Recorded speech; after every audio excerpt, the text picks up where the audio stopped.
오늘 제가 여러분과 함께 나누려는 말씀은 히브리서 3장 1절부터 6절까지 말씀입니다. 여러분들이 히브리서를 한번 전체적으로 그림을 크게 그려보시면 먼저 1장, 2장에서는 예수 그리스도가 어떻게 천사보다 뛰어나신 분이야. far superior than angels. 그게 시작하는 거예요. 단도직입적으로 히브리서 기자가 들어갑니다. 그러면서 이런 경고도 해주고 있어요. 2장 1절 말씀인데요. 그러므로 우리는 들은 것에 더욱 유념함으로 우리가 흘려 떠내려가지 않도록 함이 마땅하다. 들은 말씀에 주의하여 배가 닻을 내리고 정박한 것처럼 세상 풍조에 흔들리거나 놀라지 말고 항로를 비껴나가지 않듯 좌로나 우로 치우치지 아니하고 십자가 표대를 향하여 성실히 나아가라 라는 권면이었어요. 아울러 2장 1절의 경고와 함께 구원의 주 예수 그리스도께서 어떤 일을 하시냐. 그래서 2장 18절이 또 굉장히 중요한 구절인데요. 귀 열고 잘 들어보세요. 그가 시험을 받아 고난을 당하셨은즉 시험 받는 자를 능히 도울 수 있다. 예수님이 뭘 할 수 있는가? 우리를 도우시는 분이다라고 적고 있죠. 그리고 오늘 본문 3장 1절 말씀입니다. 3장 1절이 오늘 핵심 구절, 제가 3장 1절에서 머물려고 하는데요. 1절 한번 다시 같이 한번 읽어볼까요? 한 목소리로 같이 읽습니다. 시작. 그러므로 함께 하늘에 부르심을 받은 거룩한 형제들아, 우리가 믿는 도리의 사도시며 대제사장이신 Consider Jesus. 예수를 깊이 생각하라. 그러니까 3장 1절은요. 이게 그냥 3장 1절이 아니라 어쩌면 이 히브리서 전체의 중심에 저는 이것을 장식 구절이라고 믿어요. 장식, 힌지. 문이 전체 빌딩과 연결되어서 열리고 닫힐 수 있는 그 장식이 있잖아요. 힌지 verse. 이 히브리서 3장 1절은 히브리서 전체의 장식이고 요거를 중심으로 그러니까 히브리서를 한마디 한 구절로 요약한다면 오늘 이 구절이에요. 예수를 깊이 생각하라. 그래서 여러분 보시면 히브리서 기자가 히브리서를 어떻게 unfold, 어떻게 펼쳐가는가 보면 천사보다 뛰어나신 예수, 그리고 바로 연이어서 2절부터 무슨 얘기가 등장하죠? 유대인들에게 가장 위대한 인물이었던 모세. 그러면서 무슨 얘기를 해요? 예수는 모세보다 더 뛰어나다. 5장부터 시작해서 대제사장이신 예수, 또 7장에 가서는 이 예수 그리스도가 멜기세덱의 반차를 쫓는 위대한 대제사장이고 10장에 이르러서 어떻게 이 예수 그리스도가 무흠하신 제물이냐. 대제사장인과 동시에 우리의 죄를 없이 하시는 제물이 되신가. 그래서 이 히브리서 전체를 요약하면 뭐 하라는 거예요? 예수를 깊이 생각하라는 거예요. 예수를 깊이 생각하라. 여러분 구원받은 백성 예수를 깊이 생각해야 됩니다. 구원의 특징이 예수를 깊이 생각하는 거예요. 그런데 저는 오늘 거기에 조금 딴지를 걸려고 해요. 예수를 깊이 생각한다는 게 도대체 무슨 뜻이냐는 거죠. 여러분은 어떻게 생각하세요?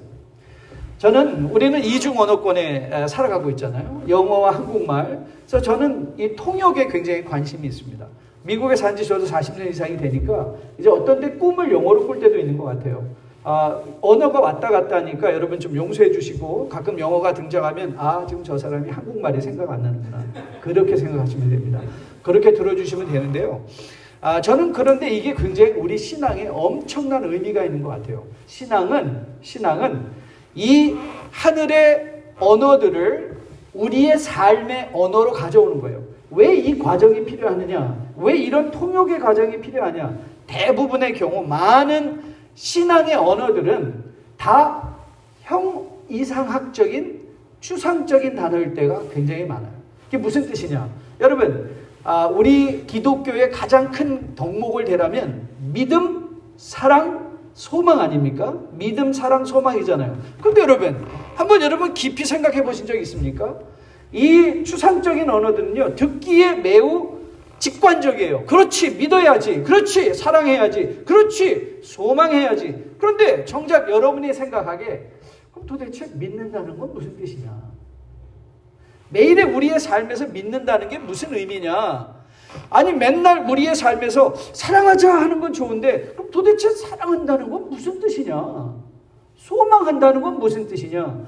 여러분 이런 단어를 여러분들이 영어 사전을 많이 찾아보신 분이라면 저는 영어 사전을 많이 찾아봤는데요. 대부분의 경우 이런 단어 앞에는 네모의 유자라고 쓰여 있어요. 그게 무슨 뜻인 줄 아세요? 네모. 그럼 뭐 사전을 찾아봤어야죠. 이 네모의 유자라고 쓰여져 있는 건요. 그거를 uncountable noun, 불가산적인 명사다. 이렇게. 불가산적인 명사는요. 우리가 셀 수가 없어요. 그런데 이것이 우리에게 의미 있게 다가오기 위해서는 가산 명사화돼야 돼요. countable noun으로. 그래서 여러분 바울이 데살로니가전서 1장을 여러분이 보시면요. 바울은 믿음, 사랑, 소망을 이 uncountable, 추상적인 언어를요, 명사들을 굉장히 countable하게 셀 수 있는 개념으로 연결시켜 줍니다. 믿음에 뭐가 있다? 기억하시는 분. 믿음에 이러면 안 되는 거예요. 믿음의 역사. Faith in work. 히스토리가 아니라 work예요. 그러니까 내가 믿는다는 건요. 뭔가 working 하는 거예요. 여러분 믿는 거는 셀 수 없지만 일한다, 역사한다. 한 가지 역사, 두 가지 역사, 세 가지 역사 셀 수 있죠. 사랑은 어떤가요? 사랑의 수고. 여러분 이 수고는요. 한자어를 차용한 한국말이에요. 그러니까 이 사랑한다를 수고할 때 이건 손숫자에 고생할 고자를 쓰는 거예요. 그래서 사랑은 뭔지 아세요? 사랑은요. 내 손이 고생하는 거예요. 내가 어떤 대상을 사랑한다. 여러분 아내분들이요. 잘 들어보세요. 남편이 젊은 사람들이 벌써 없어서 약간 좀 아쉬운데요. 이 젊은 사람들이 와가지고 Honey, I love you. 나 당신 정말 사랑해. 그리고 직장 갔다 와서 소파에 이렇게 둘러놓아가지고 Honey, I love you. 그럼 그거 러브인가요? 아닌가요? 아니에요. 러브는 내가 아내를 사랑한다 하면 아내를 위하여 고생하는 손이 있는 거예요. 하나님 사랑 어때요? 여러분 요즘 여러분 하나님 사랑하십니까? 그럼 여러분 한번 이렇게 생각해 보세요. 내가 요즘 하나님을 향하여 하나님을 위하여 내 손이 무슨 고생하고 있는가를 세워보시면 내가 하나님을 사랑하는지 안 사랑하는지 사랑의 정도를 즉시 알 수 있어요. 내 손이 수고하지 않는 건 사랑이 아닌 거예요. 소망에 인내. 한 번 참고 두 번 참고 세 번 참고 네 번 참죠. 소망한다는 건요. 끝까지 견뎌내고 참아줄 줄 아는 게 소망이에요. 이런 차원에서 저는 풀어가고 싶어요. 그래 예수를 깊이 생각한다. 그럼 여러분 시시때 때 예수 이러고 다니면 예수를 깊이 생각하는 건가요? 아니요. 그렇지 않아요. 저는 성경을 기억할 때 한마디로 요약하는 거를 좋아해요. 창세기 그러면 딱 생각나는 게 뭐죠? 창조. 그렇죠? 출애굽기 하면 어린 양 예수예요. 그 출애굽의 전체 사건이 오실 예수 그리스도에 대한 요약본이라고 해도 아니면 그림이라고 picture of Jesus Christ. 예수 그리스도의 픽처다. 그래서 구약은 그림이에요. 그래서 그림자들이에요. 실제가 예수고요. 예를 민수기 같은 경우는 여러분 어떻게 해요? 저는 민수기를 이렇게 해요. 믿음의 예시들이다. examples. 그렇죠? 그래서 바울이 고린도전서 10장에서 광야에서 그들의 했던 일들을 기억하라 할 때 거의 대부분 민수기의 사건들을 떠올리게 하거든요. 이 믿음의 예시들이에요. 레위기를 한마디로 요약한다. 여러분 혹시 레위기를 한마디로 요약하실 분 있으세요? 레위기에는 무슨 제사니 무슨 율법들이 정결법, 의식이라든가 세법이라든가 사회법 이런 거 쫙 나오잖아요. 모든 레위기를 한마디로 요약하면 경계예요. 경계. 하나님과의 바운더리, 이웃들과의 바운더리, 경계를 딱 세워주는 게 레위기예요. 그럼 신명기는요? 신명기는 한마디로 요약하면 뭘까? 한마디로 요약하면 remembrance예요. 기억하라. 그래서 여러분 신명기 8절을 보면요. 모세가 설교하면서 이렇게 말합니다. 내 하나님 여호와께서 이 40년 동안 내게 광야길을 걷게 하신 것을 기억하라 이렇게 얘기해요. 기억하라. 그러니까 신명기는 이 모세가 이 유다 민족으로 하여금 이스라엘로 하여금 하나님을 기억하게 하기 위한 책이에요. 그래서 가나안 땅을 앞에 두고 마지막 편에 이르러서 모세가 노래하며, 모세의 노래는 이 노래를 부르며 너희가 기억하라 했던 그런 의도인데요. 신명기 32장 7절을 보면 이렇게 나와 있습니다. 옛날을 기억하라. 옛날을 기억하라. 역대의 연대를 생각하라. 내 아버지께 물으라. 그가 내게 설명할 것이요 내 어른들에게 물으라. 그들이 너에게 말하리라. 그러니까 신명기는 한마디도 보다 remembrance, 기억하라란 말이죠. 여러분, 축복의 땅 가나안에서 어떻게 그들이 성공적인 삶을 살 수 있는가? 옛날의 역사 속에서, 역대의 연대 속에서 일하고 활동하신 그 하나님을 뭐 하라요? 생각하라. 여러분, 사사기의 비극이 뭐였죠? 사사기의 비극은 이제 여호수아와 그 시대에 여호수아와 함께 하나님의 일하심을 보고 들었던 모든 세대들이 다 죽자 하나님을 기억하지 못하는, 저는 개역성경 버전에 이 표현이 더 좋아요. 개역성경엔, 개역개정은 다른 세대가 일어났다 그랬는데요. 개역성경에는 다른 종자가 일어난다 그랬어요. 다른 종자다. 하나님을 기억하지 못하는 종자들이 생겼다. 그러면 목사님, 그것과 오늘 이 히브리서 3장에 예수를 깊이 생각하라 라는 말과 무슨 상관이 있냐고요? 여러분, 예수를 깊이 생각하는 첫 번째 구체적인 교훈은 하나님을, 예수님을 기억하는 거예요. 기억하는 거예요. 그런데 여러분이 뭘 기억할 수 있죠? 뭘 기억할 수 있어요? 여러분이 기억할 수 있는 건 여러분이 아는 것과 여러분이 체험한 것을 기억할 수 있어요. 아는 것과 체험한 것. 그러면 히브리서 기자가 히브리서 전체, 그래서 여러분 히브리서를 한마디로 요약하면 바로 예수를 깊이 생각하라라는 말이었는데, 그 예수를 깊이 생각하라는 말은 돌려 말한다면 예수 그리스도를 기억하라라는 것이고, 예수 그리스도를 기억하라는 것은 예수 그리스도를 알고 예수 그리스도를 체험하라는 거예요. 어떻게 예수를 깊이 생각할 수 있냐고요? 저는 이 필리 뉴라이프에 속한 주의 백성들, 우리 이 목사님 설교를 하며 여러분들이 신앙생활을 하며 예수 그리스도를 아는 일에 더 힘쓰는 여러분 되시기를 주님의 이름으로 축복드립니다. 어떻게 예수 그리스도를 알 수 있냐고요? 여러분, 방금 말씀드렸죠? 성경의 주제가 뭔지 아세요? 성경을 한마디로 요약한다. 한마디로 요약하면 예수 그리스도예요. 구약은요, 오실 예수. 신약은 오신 예수. 계시록은 다시 오실 예수. 그러니까 성경은 예수 그리스도. 여러분이 어디를 들여다봐도 그 성경의 말씀이 우리에게 전해주고 싶은 건 예수인 거예요. 예수를 알라. 그러면 예수를 알기 원하는 주의 백성들은 예수를 깊이 생각하고 예수를 기억하며 매일의 삶 가운데서 예수와 함께 동행하기 원하는 사람들은 뭘 해야 될까요? 하나님의 말씀을 깊이 알아가야 돼요. 저는 우리 필리 뉴라이프가 다른 거 몰라도 하나님의 말씀을 아는 일에 열심 내는 우리 필리 뉴라이프로 세워지기를 주님의 이름으로 축복드립니다. 그래서 예수님을 기억할 수 있고 예수님을 체험하였기에 그 예수님을 매일의 삶 가운데 깊이 생각할 수 있는 여러분과 저 되기를 주님의 이름으로 축복드립니다. 그래서 신명기에서도 그 권면을 하죠. 신명기 6장 우리에게 가장 유명한 구절 아니에요? 셴마 이스라엘, 들으라 이스라엘이요. 뭐라고 권면하고 있죠? 이스라엘이야 들으라, 우리 하나님 여호와는 오직 유일한 여호와시니 너는 마음을 다하고 뜻을 다하고 힘을 다하여 내 하나님 여호와를 사랑하라.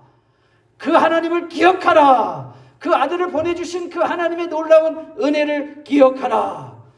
저는 C.S. 루이스가 쓴 책 중에 스쿨 테이프 레터라는 것, 스쿨 테이프의 편지 정말 재밌습니다.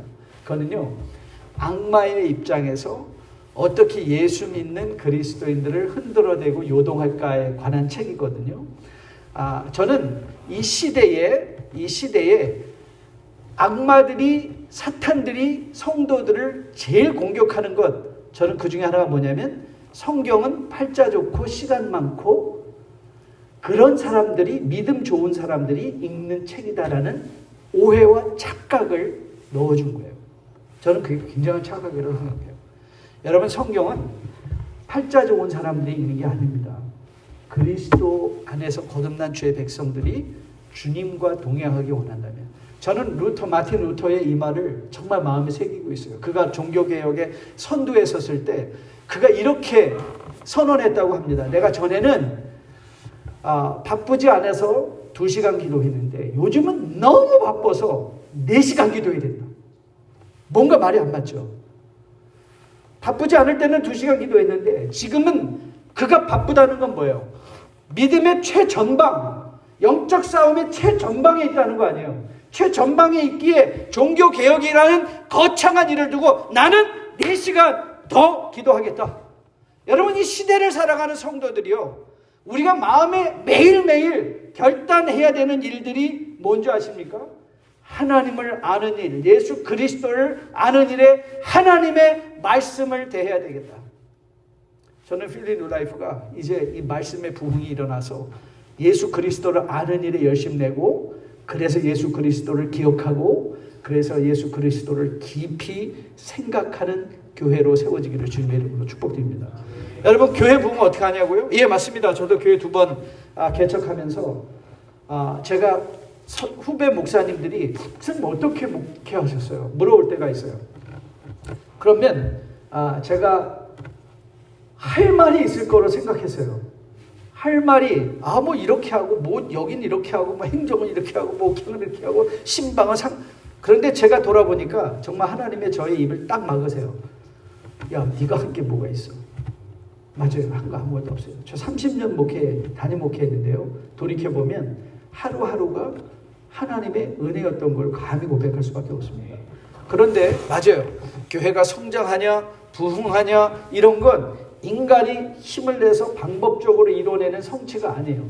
그건 하나님께서 하실 거예요. 아까 우리 신목사님 우리 신장로님 기도해 주신 것처럼 하나님이 열면 닫을 자가 없고, 하나님이 닫으시면 열 자가 없는 게 교회예요. 하나님이 하세요. 하지만 우리가 할 수 있는 일은 있어요. 그게 뭔지 아세요? 말씀 열심히 읽는 거예요. 성도들이 하나님 말씀 깊이 체험하는 거예요. 그러면 부흥이라는 건, 이건 증상적 현상이에요. symptomatic phenomena. 그러니까 우리는 부흥, 사람이 늘어나는 걸 쫓아가는 게 아니라 예수 그리스도를 쫓아갔더니, 예수 그리스도를 깊이 생각했더니 교회는 부흥할 수도 있고 부흥하지 않아도, 숫자적으로 늘어나도 되고 늘어나지 않을 수도 있어요. That's okay. That's not the point. 정말 믿음의 포인트는 Do I know Christ? Do our church know Christ? 우리 교회가 그리스도를 알고 내가 그리스도를 아는가? 그래서 그 그리스도가 기억되어지는가? 자, 예수를 깊이 생각하라. 첫 번째 교훈이 뭐라고요? 예수를 기억하라, 알라라는 거예요. 그 다음은 뭘까? 2번째는요. 예수를 깊이 생각하는 건 예수 그리스도의 임재를 인정하라는 거예요. 그리스도의 임재. 저는 이거를 presence theology라고 제가 이름을 붙였어요. 제가 32살에 개척을 했습니다. 32살에 개척을 했는데요. 그때 32살에 개척을 하니까 제일 힘든 게 뭐냐면 외로움이었어요. 지금 우리 뉴라이프는 이렇게 동역자들이, 저는 또 그때 산호세에서 개척을 했는데 꼭 떨어져 있으니까 주변에 아무도 없어서 너무 외로웠어요. 그래서 저는 우리 교우들하고 좀 친해지고 싶었어요. 그래서 좀 친해지고 싶고, 저희 또래, 저희가 3년대 될 때, 제가 1년, 2년, 3년 될 때 하나님이 정말 젊은 친구들을 많이 부흥시켜줘서 교회가 부흥하고 해서 많은 스몰 그룹들이 생겼어요. 그러면 이제 초대를 하는 거예요. 초대하면 너무 좋죠. 우리는 저도 어리고 저희 아내도 어리고 우리 애들도 다 어렸으니까. 그러면 목사님 우리 이번에 스몰 그룹 우리 부흥 예배하는데 목사님 와서 식사하시고 기도해 주세요. 그래 오케이. 그럼 가서 식사하고 같이 기도하면 이제 다 밥 먹고 나면요. 이제 디저트까지 먹고 나면 항상 묻는 말이 있어요. 뭔지 아세요? 목사님 바쁘시죠? 이걸 물어봐요. 그럼 나는 안 바빠. 나도 놀고 싶어요 당신들과. 그러면 좀 있으면 또 물어봐요. 목사님 바쁘시죠? 아니 안 바쁘다니까. 근데 그게 무슨 뜻인지 나중에 알았어요. 빨리 가달라는 거예요. 목사님 여기 있으니까 부담스러워서 가라오케도 못하고. 그때 가라오케 엄청 유행했었거든요. 뭔가 좀 꺼내놓고 한 잔도 하고 싶은데 목사가 거기 앉아있으니까 이게 부담스럽고 불편한 거예요. 그래서 빨리 가달라는 거예요. 빨리 가세요. 이제 당신의 역할이 끝났으니까 가세요. 그때 정말 외로웠는데요. 그리고 상처도 우리 아내랑 상처도 받았는데 지금 돌이켜 생각해 보니까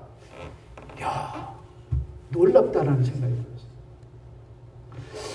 아니 나는 일개 목사 사람인데 목사라는 타이틀을 가진 한 일개 인간인데요. 여러분 그거 아세요? 제가 목사라는 타이틀을 밝히는 순간 사람들이 저에게 대하는 애티튜드가 달라져요. 근데 제가 그걸 조금만 생각해 봤어요. 여러분 하나님의 예수를 깊이 생각하는 건 Jesus is present with me now. 지금 나와 함께 계시다. 여러분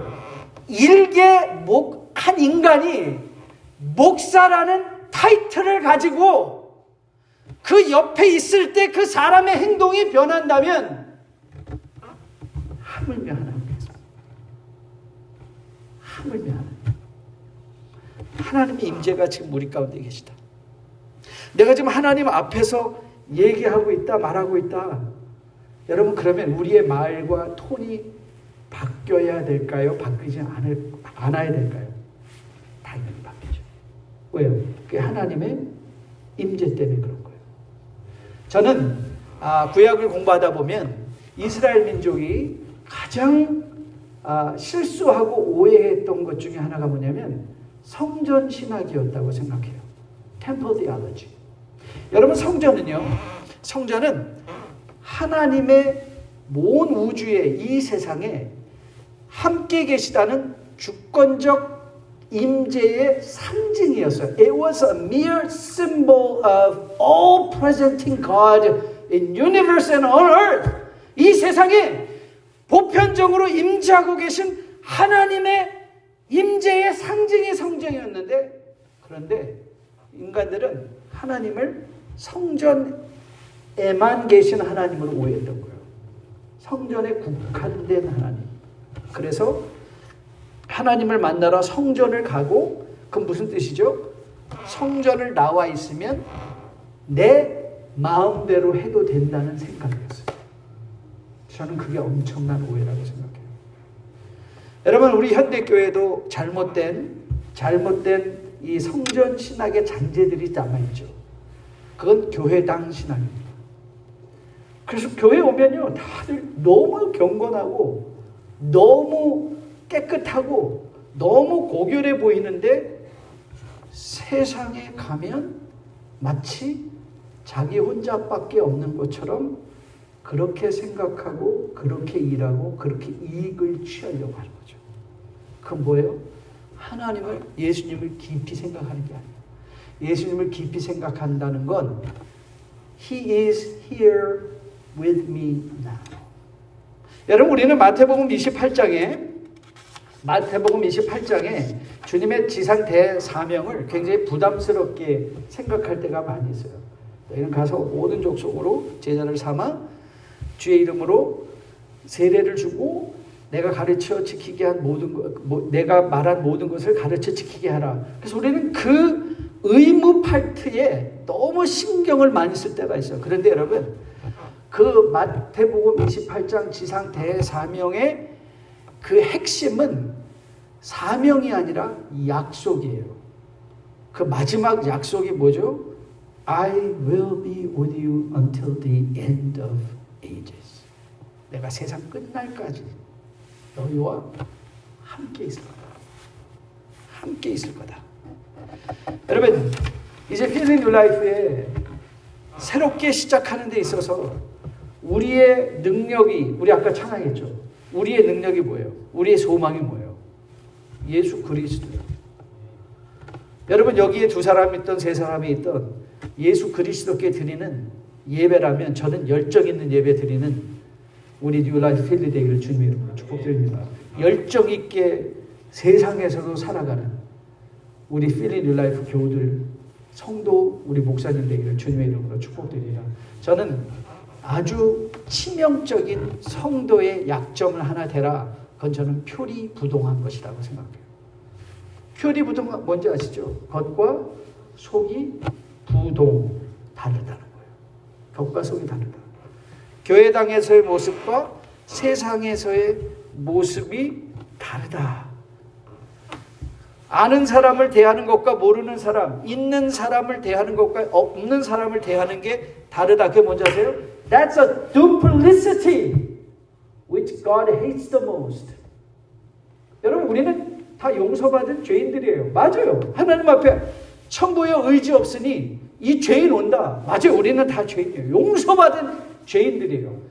그리고 용서받은 죄인이기에 그리스도께서 히브리서 기자가 쭉 펼쳐가며 그분이 어떻게 우리는 절대 우리의 힘으로 우리 스스로를 구원할 수 없는 무능한 존재지만 예수 그리스도가 제사장일 뿐만 아니라 eternal sacrifice, 영원한 제물이 되셔서 우리에게 새 생명을 주셨다. 그래서 우리는 그리스도의, 히브리서 10장의 핵심은 뭐예요? 하나님의 그리스도의 피를 힘입어 하나님의 보좌 앞에 담대히 나아가자. 하나님의 보좌 앞에 담대히 나가라. 그럴 가능성과 그럴 특권이 어디서 오는 거예요?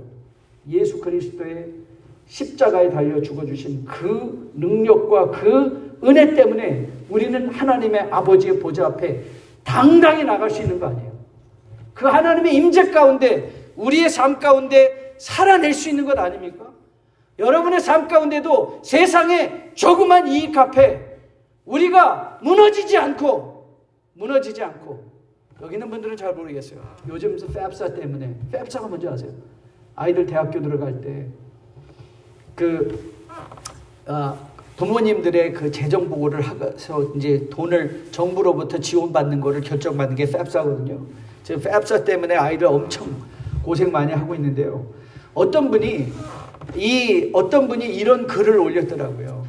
그분은 입시 학생들을 지도하는 입시 지도관이었는데, 그분이 긴 문장의 글을 쫙 올려놨는데 제 가슴이 찡했어요. 어떤 아이가 버클리에, 여러분 UC 버클리 지금 엄청 좋은 학교예요. 근데 얘가 펑펑 울었다는 거예요. 버클리에 감격해서 운 게 아니라 걔가 아이비리그에 다 합격이 됐는데 인컴이 너무 애매한 것. 여러분 미국 살아갈 때 이 중산층이라는 게 얼마나 애매해요. 그렇죠? 그래서 이 아이가 자기가 가고 싶은 학교에 그 돈을 제대로 못 받았어요. 그래서 자기는 버클리밖에 못 간다고 울고 있었던 거예요. 그런 아이들이 있는가 하면 어떤 부모님들은 자랑스럽게 자랑한대요. 나는 차라리 일을 하고 인컴 보고를 안 하고 그래서 로우 인컴으로 아이들 다. 그런데 정작 자기들은 명품차 타고 다니고 그리고 좋은 집 사고 그러면서도 그것이 마치 무슨 삶의 지혜인 양. 여러분 그거 지혜 아닙니다. 우리는 세상에서 이 세상이 보기 원하는 건 이 credible Christians, authentic Christian, 신뢰할 만하고 믿을 만한 물질에 이끌려 살아가지 않습니다. 맞습니다. 평생에 평생에 저 부잣점은 한 번도 없습니다. 하지만 하나님께서 저를, 우리 가정을 지금까지 30년, 이영 목사님 똑똑히 들으시라, 30년 동안 목회하면서 우리 분기신 적 한 번도 없습니다. 적게 멀기로 작정하고 정직하기로 결심하고 하나님 앞에 서는 것을 결단한 자들을 하나님, 그의 자녀들, 그 크리스천들 비굴하게 만들지 아니하십니다. 세상의 가치는 돈에 있는 게 아닙니다. 하나님의 임재 가운데 있습니다. 임재가 우리를 귀하게 하고 하나님과 함께 더불어 기쁘게 감사하게 세상을 정죄하는 것이 아니라 하나님 때문에 기쁘고 감사하고 당당한 삶을 살아갈 수 있을 때, 우리 어린 자녀들에게, 저는 우리 젊은 청년들에게 느끼고, 이 아이들에게 정말 필요한 건 좋은 대학 아니다. 여러분, 지금 좋은 대학에서 아이들 간 애들 지금 우울증에 엄청나게 헤매고 있습니다. 젠더 아이덴티티에 헤매고 있어요. 하지만 어떤 아이들이 이 세상을 당당하게 살아가는가? 하나님의 임재 가운데 예수 그리스도의 주권을 믿고 살아가는 아이들한테, 그 아이들에게 미래는 있습니다. 하나님 나라의 미래가 있습니다. 이 필리 뉴라이프의 미래가 뭔지 아십니까? 여러분, 하나님이 여기 계신 것처럼, 아니, 계신 것을 인정하고 예배하십시오. 필리 뉴라이프에 속한 주의 백성들, 하나님이 계신 것을 인정하고, 그리고 그 하나님께서 우리를 지으시는, 저는 요즘 성경 암송하는 재미에 빠졌는데요. 제가 시편 71편을 읽다가 저는 너무 놀랐어요. 이렇게 기도해도 되는 거예요? 71편 21절에 이렇게 나와 있습니다. 이건 선언이었어요. 하나님, You shall increase my greatness. 한국말 읽으세요. 나를 창대하게 하사 돌이켜 나를 위로받게 하소서. You shall comfort me. 근데 제가 그걸 왜 놀라냐면 그 이유가 하나님께 대해서 선언해요. You shall increase my greatness. 저는 그거 너무 감동받아가지고요. 제가 시편 121편하고 연결해서 기도하거든요. 눈을 들어 산을 보라, 너의 도움이 어디서 천지를 이신 여호와께서로다. 여호와는, 제가 이거는 영어로 제가 암송했는데요. He will not let your foot be moved. 내 발을 요동치 않게 하실 것이며 He who keeps you will not slumber. 너를 지키시는 이는 졸지도 아니요. 보라, 이스라엘을 지키신 하나님은 졸지도 주무시지도 아니하시느라. 그리고 제가 이거 제일 좋아해요. The Lord is your keeper. 여호와는 너를 지키시는 자라. 낮에 해가 너를 상치 못하며 밤에 달이 너를 해치 못할 것이다. The Lord will keep you from all evils. 모든 악으로부터 너를 지켜주실 것이다. The Lord will keep your coming in. The Lord will keep your life. 너의 영혼과 너의 생명을 지켜주시고 여호와께서 너의 출입을 지금부터 영원까지 지켜주신다고 했죠.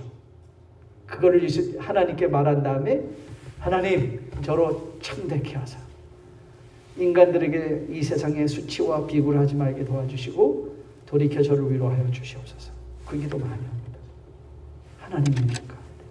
저는 필리 뉴라이프에 이 하나님을 아는 지식으로 인한 이 당당함이 있기를 주님의 이름으로 축복드립니다. 마지막엔 예수님의 말씀을 실천하는 겁니다. 예수님을 깊이 생각한다는 것은 예수님을 기억하는 것, 기억하기 위해서 알고 예수님의 임재를 매일 내 삶 가운데 인정하고 그것이 내 매일의 삶이 예배의 삶이 되게 하는 것이고, 마지막은 하나님의 말씀을 실천하는 거죠. 오늘 필리 뉴라이프 우리 이렇게 설립 예배 내일 전에 주일 예배 오신 여러분께 I have a greatest gift for you. 여러분의 큰 선물 하나 드리겠습니다. 뭐 어디 좀 요즘 살 빼고 싶으신 분들 많이 계시죠? 살 빼고 싶은 분들. 제가 다이어트 방법을 알려 드리겠습니다. 공짜로. 어떻게 다이어트 하면 됩니까? 덜 먹으면 됩니다. 덜 먹으면 됩니다. 여러분, 저는요 당뇨 환자거든요. 그래서 저는 아침마다 맨날 피를 재요. 이 혈당을 재는데 와, 몸이 컴퓨터 같아요. 저녁에 내가 그 전날 뭘 넣었냐에 따라서 그 다음날 나오는 혈당의 수치가 정확합니다. 제가 좋은 거를 넣잖아요. 그 다음날 좋게 나옵니다. 이제 저녁에 제가 나쁜 걸 넣죠? 나쁘게 나옵니다. 여러분, 이런 분 있잖아요. 나는 물만 먹어. 물 먹어서 살찐 사람 없습니다. 세상에 그런 사람 있으면 데려와 보세요. 분명히 숨어서 뭔가 먹고 있는 거예요. 이 몸은 거짓말을 하지 않아요. 몸은 거짓말을 하지 않아요. 그래서 우리는 다이어트 방법을 누구나 다 알고 있어요. 근데 문제는 뭐죠? 실천이 하나님 말씀도 다르잖아요. 예수를 깊이 생각하는 건 내가 하나님 말씀을 얼마나 아냐가 문제가 아니라 얼마나 그 말씀을 내 삶에 적용하냐. 그런데 적용하는 건 도대체 무슨 뜻입니까? 라고 말하냐면요. 저는 거기에 고린도후서 10장 4절 5절 말씀이 저한테 그게 키버스인 것 같아요.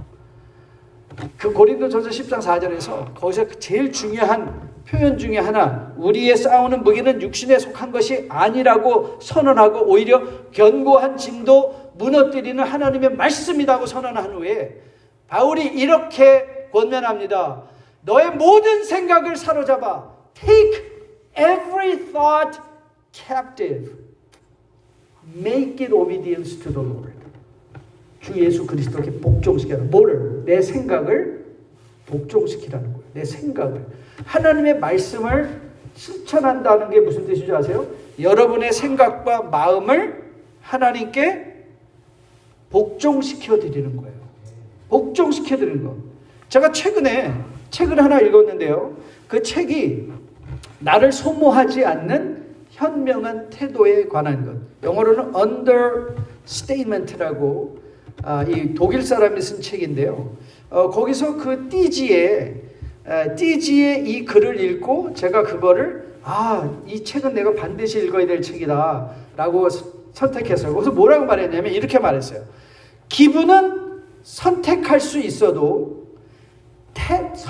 기분은 선택할 수 없어도 태도는 선택할 수 있습니다. 저는 그 말을 보고 딱 경구 하나, 제가 아주 즐거워 사용하는 경구 하나가 생각났는데요.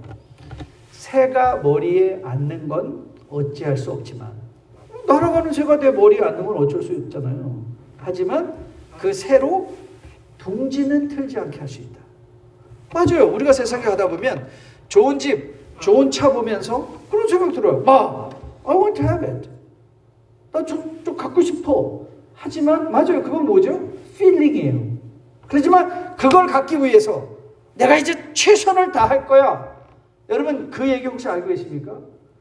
70년대 80년대 저는 이제 그때 미국 한국 생활을 여러분 한번 떠올려 보세요. 70년대 막 아파트 붐이 일어났잖아요. 어떤 사람이 막 열심히 결혼해서 살고 있는데 친구가 초대를 한 거예요. 친구가 초대해서 가봤더니 세상에나 아파트를 입주했는데 화장실이 집안에 있는 거예요. 그래가지고 너무 감동이 돼가지고 오면서 아내랑 손을 꽉 잡고 여보 우리도 꼭 화장실 집안에, 왜냐면 여러분 그때 아시죠? 70년대 80년대 우리 한국의 유명한 건부 화장실과 처갓집은 멀매멀수록했다. 그래서 화장실이 그때 변소잖아요. 그렇죠? 집 바깥에 있으니까 그 추운 날 화장실 가려면 얼마나 추워요. 그래서 우리 스마트한 조선 우리 한국 민족이 발견하는 게 있죠. 요강. 요강을 갖다 놓고 잤잖아요. 이 사람들이 완전히 감명을 받고 그래 우리도 이제 화장실 꼭 집안에 있는 집에서 살 거야. 그래서 허리띠 졸라매고 악착같이 교회는 뭐 신경도 안 써요. 돈만 벌자. 그래가지고 드디어 화장실이 집안에 있는 아파트를 샀어요. 그 친구가 또 초청을 한 거야. 근데 가봤더니 집을 사는 거잖아요. 그 친구의 집을 사러 갔더니 화장실이 무려 2개가 있는. 안방에도 있고 거실에도 있는 거예요. 그 자기 집에서 또 주마다 그때 벌써 뭐 안 먹고 악착같이 살아도 애는 태어났잖아요. 아침마다 화장실 앞에서 나와라 들어간다 빨리 싸우다 보니까 오면서 또 결심한 거예요. 여보 우리도 화장실 꼭 2개 있는 집에서 살자. 그래서 이 사람이 죽었을 때 화장실 몇 개? 3개. 그래서 이 사람의 인생은 딱 한마디로 요약되는 거예요. 평생 화장실 3번 바꾸고 간 사람.